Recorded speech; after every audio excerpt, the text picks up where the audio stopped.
Kalian jangan panggil saya Pak D, panggil saya Akang.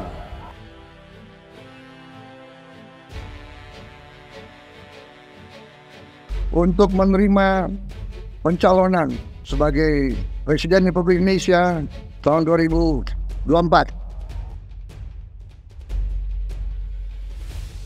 Jika Prabowo jadi Presiden Indonesia, kalian jangan panggil saya Pak D, panggil saya Akang. Dunia politik seringkali menyuguhkan kejutan dan pergeseran yang menarik perhatian. Di tengah pergulatan dinamika politik, salah satu nama yang sering muncul adalah Prabowo Subianto. Seorang tokoh dengan latar belakang militer dan politik yang kaya. Bayangkan saja, jika Prabowo Subianto benar-benar duduk di kursi Presiden Indonesia, bagaimana perjalanan masa depan bangsa ini akan berubah? Mari kita eksplorasi dunia imajinasi dan realitas yang mungkin terjadi jika Prabowo Subianto mengemban tugas sebagai Presiden.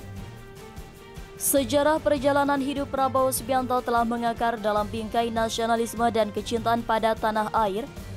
Sebagai mantan perwira militer dan sebagai riwayat keluarga yang memiliki ikatan erat dengan perjuangan kemerdekaan Indonesia, Prabowo memiliki potensi untuk merajut kembali semangat persatuan dan nasionalisme di tengah masyarakat yang semakin kompleks. Kecintaannya pada budaya dan tradisi Indonesia juga bisa menjadi daya tarik untuk menyatukan beragam suku, agama, dan budaya. Pola pemikiran dan wawasan ekonomi Prabowo Subianto bisa menjadi faktor penting dalam membantu langkah-langkah pembangunan ekonomi Indonesia. Pengalaman dalam berbagai sektor dan ketajaman dalam menganalisis potensi ekonomi akan membantu merancang kebijakan yang berkelanjutan. Bagaimana penguatan ekonomi rakyat, pengembangan infrastruktur, dan peningkatan daya saing global bisa menjadi agenda utama. Sebagai pemimpin dengan latar belakang militer, Prabowo Subianto mungkin akan memiliki pendekatan tegas dalam menjaga kedaulatan dan kepentingan nasional.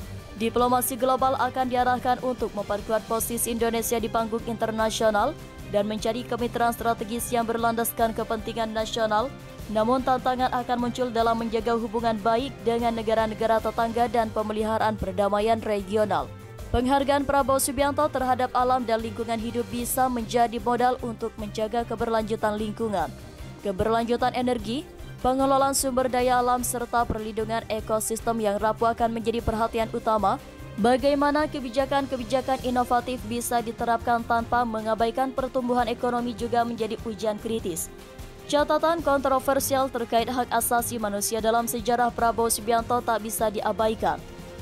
Sebagai Presiden, tantangan besar akan dihadapi untuk membuktikan komitmen dalam menghormati hak-hak dasar setiap warga negara.